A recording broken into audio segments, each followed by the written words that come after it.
I trusted my spouse completely until I borrowed their phone for 1 minute. The text message preview glowed on Rebecca's phone screen as I held it in my hand, standing in our kitchen at 11:30 on a Thursday night. Transfer confirmed. He won't see it coming. Love you. My wife's phone, my name in the message thread above it, and below that preview, 3 months of messages I wasn't supposed to see. My hands started sweating before my brain fully processed what I was reading. I'd picked up her phone by mistake. Mine was charging upstairs, hers was on the counter, same black case, same model. I was just going to check the time. Just the time. Instead, I found out my entire life was a carefully constructed lie. We'd been married for 8 years. Rebecca and I met at a charity fundraiser where I was volunteering, and she was there representing her marketing firm. She had this way of making you feel like the only person in the room, and I fell hard. We bought our house in Riverside 3 years ago, a modest 2-story with a backyard where we talked about having kids someday. I worked as a project manager for a construction company, pulling decent money, enough that Rebecca could work part-time and focus on her consulting business from home. I trusted her with everything, our finances, our future, our marriage. I never once looked at her phone, never felt the need to. That's what you do when you trust someone completely, right? You give them privacy. You respect boundaries. You assume the person sleeping next to you every night isn't plotting your destruction. The phone was still unlocked. My thumb moved on its own, opening the full conversation. The contact name read D. Sterling, with no photo. I scrolled up. The messages went back 93 days. He signed the refinance papers today. Perfect. That was from Rebecca, dated exactly 3 months ago. I remembered that day. We'd refinanced the house to get a better rate, or so Rebecca had explained. I'd signed everything she put in front of me because she handled all our finances. She was better with numbers, she always said. I was too busy with work, with project deadlines, with managing crews. I trusted her. The response from D. Sterling. Excellent. Once the transfer clears, we'll be set. Just keep playing the devoted wife for a few more weeks. My stomach turned to ice. I gripped the edge of the counter to steady myself, phone trembling in my other hand. I scrolled further back, my heart pounding so hard I could hear it in my ears. Photos. Rebecca had sent photos of our financial documents, bank statements, investment accounts, the deed to our house, my work contracts. Everything was there, photographed and sent to this D. Sterling person. And the messages, they were too familiar, too intimate. Can't wait to be done with this charade and wake up next to you every morning. That was from Rebecca, sent 2 months ago. The reply, soon, baby. Once we drain the accounts and the house sale goes through, we'll be on a beach in Costa Rica while he's trying to figure out what happened. I read that message 3 times before I could breathe again. Beach in Costa Rica. Drain the accounts. House sale. My wife wasn't just cheating on me. She was systematically stealing everything I'd worked for, and I'd been too blind and trusting to see it happening right in front of me. My first instinct was to confront her. She was upstairs, taking a bath, probably texting this D. Sterling person from the tablet she always brought into the bathroom. But something stopped me. Maybe it was the part of my brain that still worked when the rest of me was in shock. If I confronted her now, she'd know I knew. She'd accelerate whatever plan she had in motion. I'd lose any advantage I might have. I forced myself to breathe slowly, to think. I opened my phone, my actual phone that I retrieved from upstairs, hands still shaking, and started photographing every message on Rebecca's phone. Every single one. 3 months of evidence, of planning, of betrayal. I sent the photos to my email in batches, then deleted them from her sent messages so she wouldn't see them. It took me 20 minutes. 20 minutes of standing in our kitchen, photographing my wife's plot to destroy me, while she sang along to music in the bathtub upstairs. When I finished, I put her phone back exactly where I'd found it on the counter. I went to the garage and sat in my truck in the dark, pulling up the photos I'd sent myself. I needed to understand the full scope of what was happening. From what I could piece together, Rebecca had been siphoning money from our joint accounts for months. Small amounts at first, $500 here, $1,000 there, always labeled as business expenses or home repairs. The refinance wasn't about a better rate. It had pulled out $83,000 in equity that I'd signed over without realizing it. That money was gone, transferred to an account I didn't recognize. The messages referenced something called Horizon Financial Holdings. I Googled it on my phone. Nothing. Fake company. D. Sterling had set up a shell corporation to move our money through. My money. Money I'd earned working 60-hour weeks, managing construction projects, dealing with entitled clients and impossible deadlines. I found messages where Rebecca and D. Sterling discussed timing. The divorce papers will blindside him, Sterling had written. We file first thing Monday morning with allegations. He'll be scrambling to respond while we're already moving assets offshore. Monday morning. I checked my phone. Today was Thursday. I had less than 4 days before my wife was planning to file for divorce with what I could only assume would be false allegations designed to destroy me. The messages didn't specify what the allegations would be, but Sterling had written, "The domestic violence angle will ensure you get the house and full asset protection. He won't be able to touch anything." Domestic violence. I'd never raised my hand to anyone in my life, never even raised my voice to Rebecca in anger. We didn't fight. We barely even argued. I thought we had a good marriage. I thought we were happy. I thought I knew my wife. I sat in that truck until 2 in the morning, reading every message, every detail of their plan. They'd been sleeping together for at least 6 months, maybe longer. They'd met at some conference Rebecca attended for her consulting business, which I was now realizing probably didn't exist.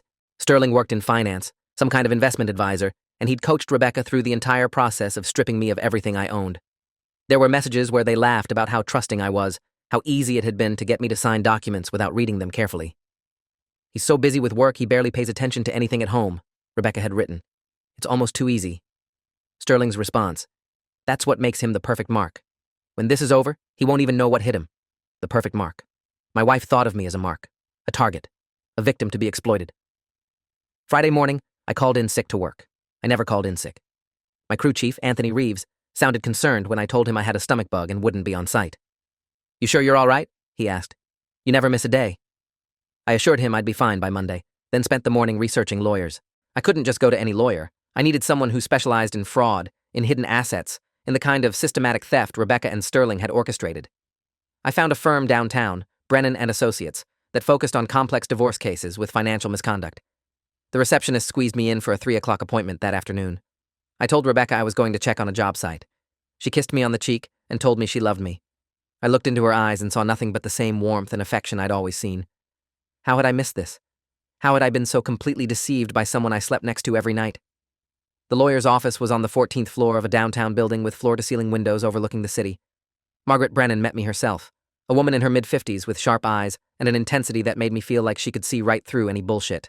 She'd been practicing family law for 29 years, her assistant told me while I waited. When she called me into her office, I didn't waste time. I pulled out my phone and showed her the screenshots. All of them. She spent 45 minutes reading through the messages in complete silence, occasionally making notes on a legal pad. When she finally looked up, her expression was grim. Mr. Callahan, she said, your wife and her accomplice are committing multiple felonies. Wire fraud, forgery, if she forged your signature on any documents, potential identity theft, and conspiracy to commit fraud. This isn't just a divorce case. This is criminal. She leaned back in her chair, studying me. The question is, what do you want to do about it? I'd been asking myself that same question since Thursday night. Part of me wanted to burn everything down, to expose Rebecca and Sterling publicly, to destroy them the way they'd planned to destroy me. But Margaret cautioned against acting impulsively. We need to secure your assets first, she explained. If you confront her now or go to the police immediately, she'll know you're onto her. She and Sterling will accelerate their timeline, and they might succeed in hiding assets we can't recover. We need to be strategic. She outlined a plan. First, freeze the joint accounts. Second, document everything, every transfer, every forged signature, every piece of evidence. Third, bring in a forensic accountant to trace where the money had gone.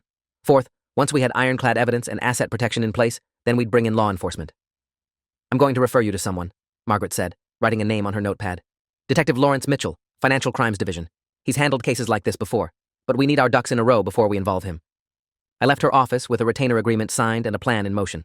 Margaret was bringing in her forensic accountant, a woman named Priya Desai, who specialized in tracing hidden assets and offshore accounts. We had an emergency hearing scheduled for Monday morning. Yes, the same Monday Rebecca planned to file divorce papers, to freeze all marital assets and get a restraining order on our accounts. Margaret would file first, beating Rebecca to the punch. But I still had to go home and pretend everything was normal. I still had to sleep next to my wife, eat dinner with her, act like I didn't know she was counting down the hours until she could destroy my life and disappear with her lover and my money. That weekend was the longest of my life. Rebecca was in a good mood, almost giddy. She made my favorite dinner on Friday night, suggested we watch a movie together on Saturday. She was affectionate, attentive, everything a loving wife should be, and all I could think about was those messages. Just keep playing the devoted wife for a few more weeks. Sunday evening, Rebecca went to take another bath. I'd noticed she always took her tablet into the bathroom, always spent at least an hour in there. Now I knew why. She was probably coordinating final details with Sterling, confirming their Monday morning attack. I sat on the couch, watching a basketball game I wasn't really seeing, counting down the hours until Monday morning. Margaret had advised me not to sleep in the same bed as Rebecca anymore if I could avoid it. There was a concern that she might later claim I'd been violent or threatening. So Sunday night, I told Rebecca I had a brutal headache and was going to sleep in the guest room so I wouldn't disturb her. She looked momentarily surprised but didn't argue. Feel better, honey, she said, kissing my forehead. I locked the door to the guest room and barely slept, staring at the ceiling, wondering how I'd been so blind. Monday morning arrived like a countdown to an explosion. I left the house at 6:30, telling Rebecca I had an early site meeting. Instead, I went straight to Margaret's office. Priya Desai was already there, along with another attorney from the firm, James Thornton, who specialized in criminal fraud cases. They'd spent the weekend analyzing the evidence I'd provided. Priya had traced the money through 3 shell companies. Horizon Financial Holdings was just the first layer. The funds had moved through accounts in Delaware and Nevada before landing in an offshore account in the Cayman Islands. $83,000 from the refinance, another $42,000 from our joint savings, and $27,000 from an investment account I'd forgotten I even had. Total theft, $152,000. They were meticulous, Priya said, showing me charts and account numbers on her laptop. But they got greedy. The transfers left a clear trail once you know where to look. The emergency hearing was at 9 o'clock. Margaret, James, and I sat in a courtroom while a judge reviewed our motion to freeze assets and prevent any further transfers. Margaret presented the evidence, screenshots of the messages, Priya's financial analysis, proof of unauthorized transfers. The judge, a stern woman in her 60s named Judge Patricia Flores, read through everything with an expression that grew increasingly severe. "This is highly irregular," she said, "and potentially criminal. I'm granting the emergency order. All marital assets are frozen effective immediately. I'm also granting a restraining order preventing either party from disposing of assets, closing accounts, or making transfers exceeding $500. Mrs. Callahan and this D. Sterling individual are to be served immediately." She looked directly at me. "Mr. Callahan, I strongly suggest you involve law enforcement. This appears to be beyond the scope of family court." We left the courthouse at 10:15. Rebecca had been served with the orders while we were still in the building. Margaret's paralegal had coordinated with a process server to hit her at home at exactly 9:30, the moment the judge signed the order. My phone started ringing almost immediately. Rebecca. I didn't answer. She called 4 more times in the next 10 minutes. Text messages started flooding in. "What's going on? Why are there court papers at the house? Call me now." I turned my phone off. Margaret had advised me not to have any direct contact with Rebecca without counsel present. Every interaction now was potential evidence. Instead, we went straight to the police station. Detective Lawrence Mitchell was waiting for us, a barrel-chested man in his early 50s with 23 years on the force, Margaret had told me. She'd briefed him on the case over the weekend. He'd already pulled preliminary records on D. Sterling, whose full name was Douglas Sterling, 42 years old, licensed financial advisor with 2 prior complaints for ethics violations. Detective Mitchell listened to everything, took copies of all our evidence, and immediately began what he called a parallel investigation into both Rebecca and Sterling. "Wire fraud across state lines is federal," he explained. "I'm looping in the FBI field office. This is bigger than local jurisdiction." The FBI. My wife was going to be investigated by the FBI. I sat in that police station conference room and felt like I was living in someone else's nightmare. This wasn't my life. This wasn't supposed to happen to people like me. I worked hard, paid my taxes, never broke the law, trusted my wife. And now I was sitting across from a detective and an FBI liaison agent named Karen Wu, recounting how my spouse had systematically stolen everything I'd worked for while planning to frame me for domestic violence. Agent Wu recorded my statement, asked detailed questions about Rebecca's movements, her habits, any contacts she'd mentioned. She was particularly interested in Douglas Sterling. "We've had our eye on him for a while," she said. "Different case, potential money laundering. This might be the evidence we need." By Monday afternoon, the situation had exploded beyond anything I'd anticipated. Rebecca had called Margaret's office 17 times. Sterling had called twice, which was a mistake on his part, because it confirmed his direct involvement in the marital assets. Margaret's team filed a formal complaint with the state bar against Sterling for his role in defrauding me. Financial advisors aren't supposed to help clients steal from their spouses. The complaint alone would likely cost him his license. But more immediately, Detective Mitchell got a warrant for Rebecca's phone and laptop. Not a request, a warrant, executed Monday evening by 3 officers who showed up at our house at 6 o'clock. I wasn't there. Margaret had advised me to stay away, to stay with a friend or family. I'd checked into a hotel near the office, a bland chain place where I sat alone and tried to process what was happening. My brother Nathan had driven up from San Diego when I called him Monday morning. He sat with me in that hotel room, both of us drinking terrible coffee from the in-room maker, while I explained everything. "I'm going to kill her," Nathan said, not meaning it, but meaning it in the way brothers do when someone hurts their family. "I'm going to find this Sterling asshole and make him wish he'd never been born." I appreciated the sentiment, but what I really needed was for this to be over, for the truth to come out, for justice to actually happen. Tuesday brought more developments. Detective Mitchell called to tell me they'd forensically analyzed Rebecca's phone and laptop. The evidence was overwhelming. Not just the messages I'd already seen, but emails, financial planning documents, even a detailed timeline they'd created for executing their plan. There was a folder on Rebecca's laptop titled Exit Strategy, with spreadsheets showing how they'd divide the stolen money, where they'd live, even fake identification documents Sterling had apparently obtained for both of them. This wasn't just theft. This was a planned disappearance. They were going to take my money and vanish, leaving me with nothing and potentially facing false domestic violence charges that would destroy my reputation and career. The forensic analysis also revealed something I hadn't known. Sterling had done this before. 2 ex-wives, both of whom had been mysteriously wiped out financially during their divorces. One had filed a complaint that went nowhere due to lack of evidence. The other had been too intimidated to pursue charges. Agent Wu from the FBI told me they were contacting both women to see if they'd cooperate with the investigation. If they could establish a pattern of behavior, it would strengthen the case significantly. Meanwhile, Margaret was working on the civil side, filing motions to recover the stolen funds. The Cayman Islands account was problematic. Offshore accounts are designed to be hard to crack, but we had evidence of exactly when and how the money got there. With federal involvement, we had a shot at getting it back, but that could take months or even years. The house was safe, at least. Because I'd caught them before Rebecca could file her fraudulent divorce papers, the house was still in both our names and protected by the asset freeze. Wednesday morning, Rebecca's attorney called Margaret to negotiate. This was encouraging because it meant Rebecca was scared and looking for a way out. But Margaret shut down any negotiation immediately. "Your client committed multiple felonies," Margaret told him, with me listening on speakerphone in her office. "There's nothing to negotiate. She can cooperate with law enforcement and possibly avoid the maximum sentence, or she can fight this and lose everything including her freedom. Those are her options." Rebecca's attorney sputtered something about insufficient evidence and a vindictive husband. Margaret cut him off. "We have 3 months of text messages where your client details her plan to defraud my client. We have financial records showing unauthorized transfers. We have FBI involvement. Save yourself the embarrassment and advise your client to get a criminal attorney because family law isn't going to save her." She hung up. I'd never heard anything more satisfying in my life. Thursday brought the media. Someone, I never found out who, leaked the story to a local news outlet. "Local woman accused of elaborate marriage fraud scheme," read the headline. The story had everything: betrayal, stolen money, false allegations, FBI investigation. It went viral locally within hours. By Thursday afternoon, it had been picked up by regional news, and by Friday morning, a few national outlets were covering it as a cautionary tale about financial abuse in marriage. Rebecca's Facebook page was bombarded with comments. Her consulting business website, which I now knew was basically a front, was taken down. Her family started calling me, her mother sobbing and asking what had happened, her father demanding to know if the accusations were true. I didn't speak to any of them. Margaret handled all communication. But I saw the news coverage. I saw Rebecca's mugshot after she and Sterling were formally arrested Friday afternoon on fraud charges. She looked nothing like the woman I'd married. She looked trapped, desperate, exactly what she'd intended for me. The arraignment was the following Monday.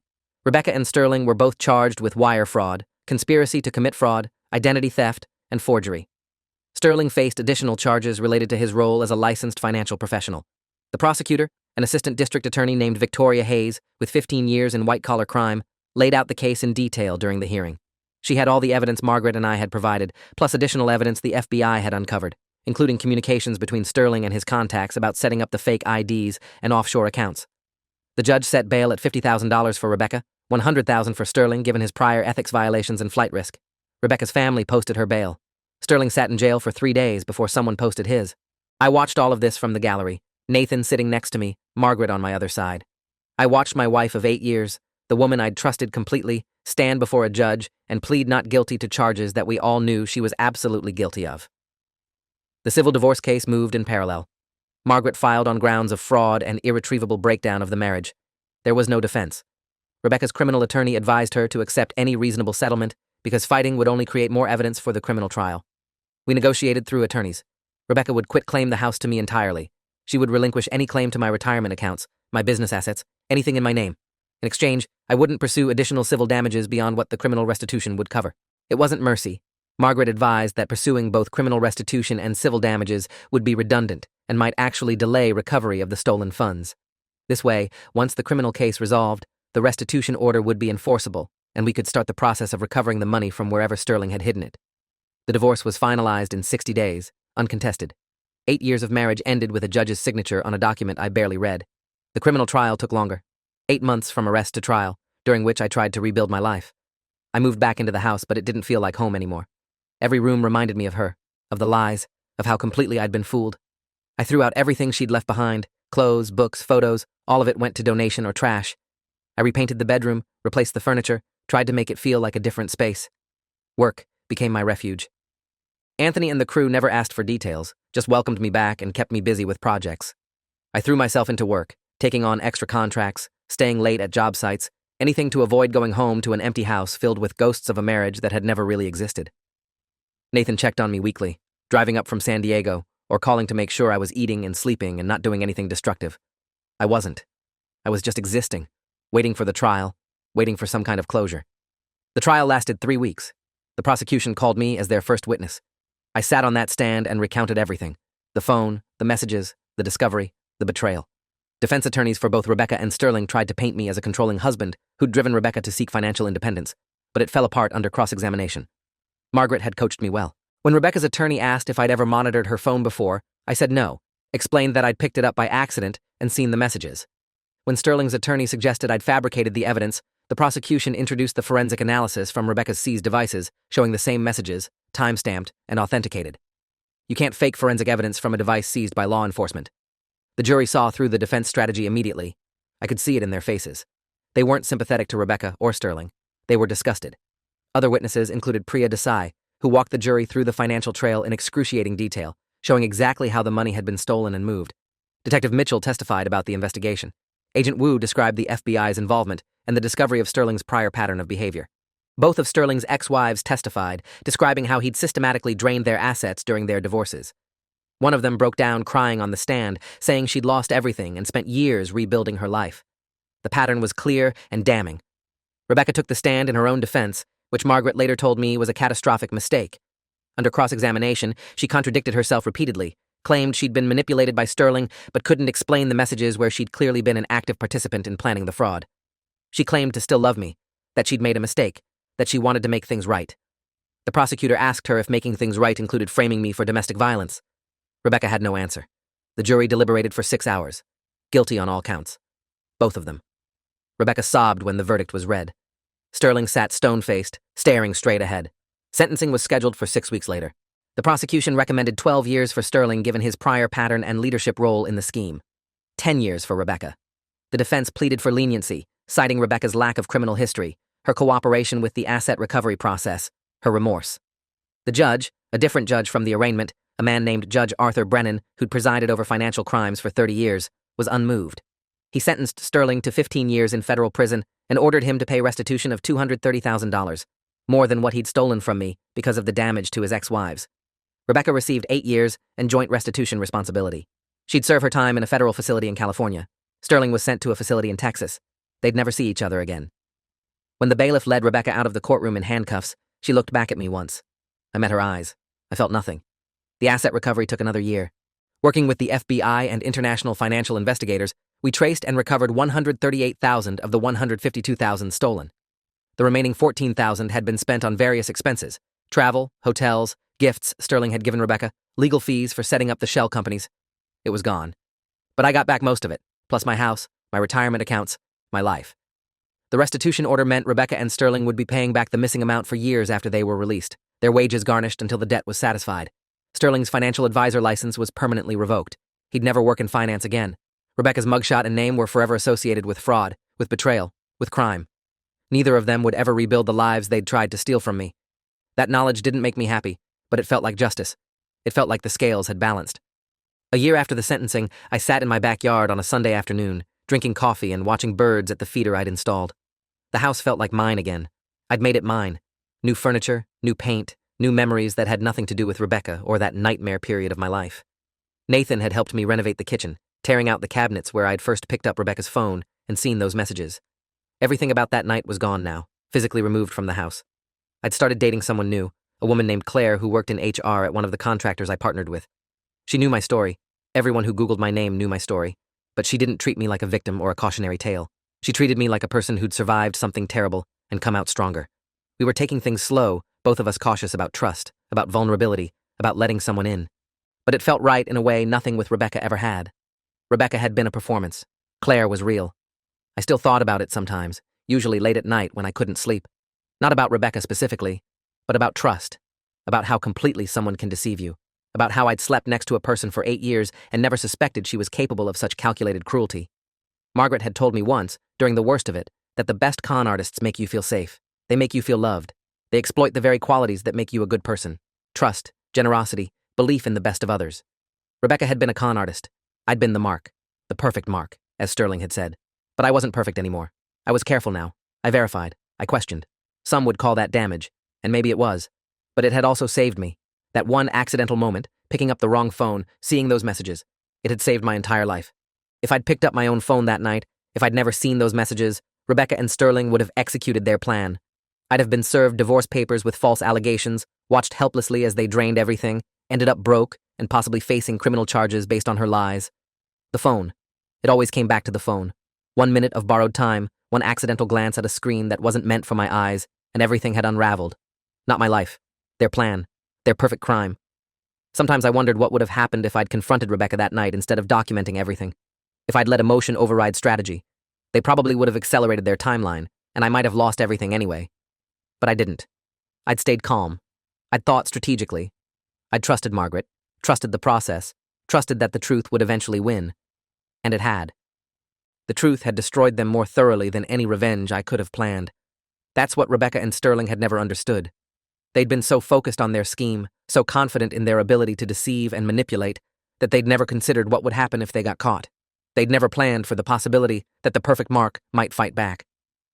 I finished my coffee and went inside. The house was quiet, peaceful. My house, my life, my future.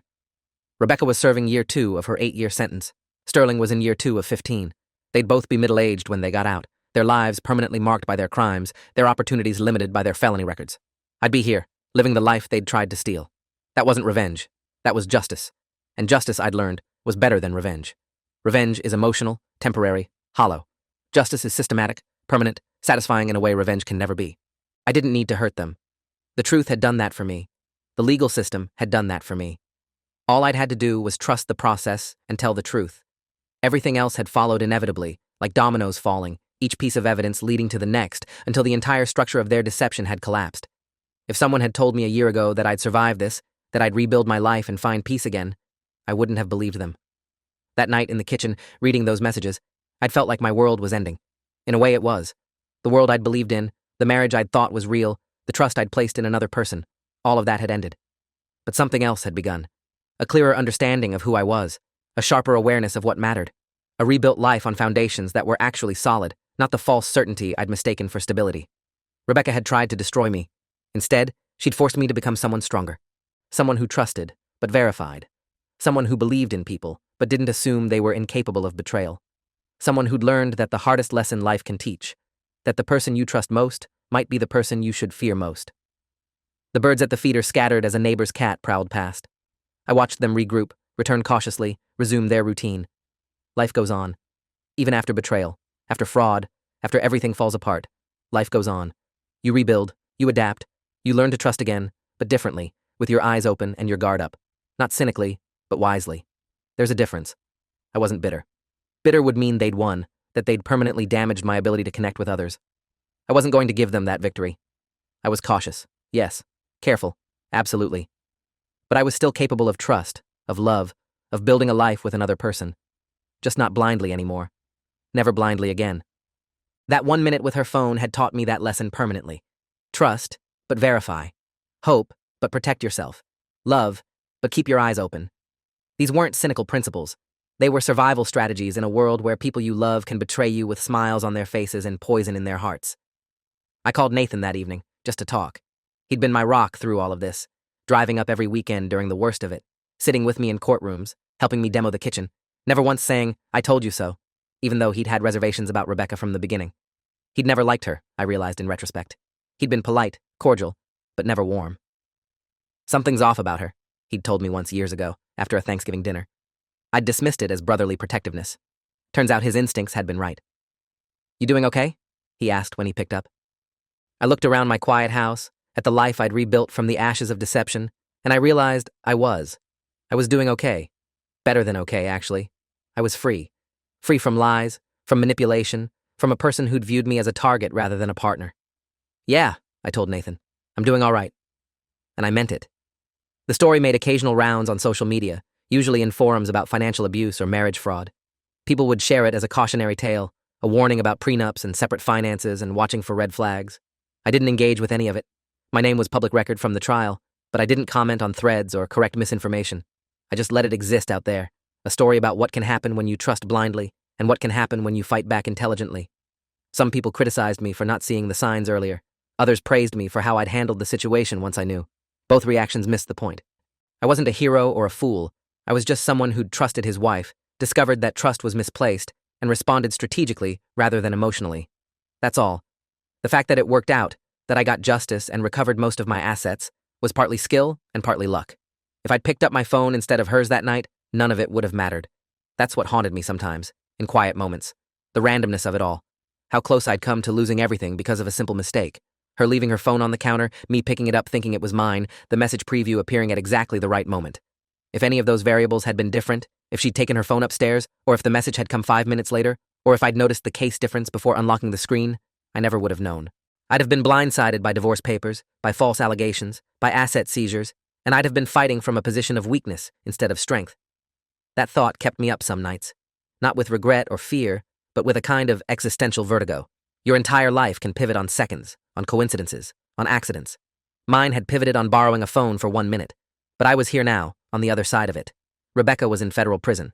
Sterling was in federal prison. I had my house, most of my money, and a growing relationship with someone who treated me with genuine care rather than calculated manipulation. The scales had balanced. Justice had been served. The truth had won. And I'd learned the hardest lesson anyone can learn about trust. It's precious, precisely because it can be betrayed, and you honor that preciousness by being careful who you give it to. Not by withholding it entirely, but by being discerning. By watching for consistency between words and actions.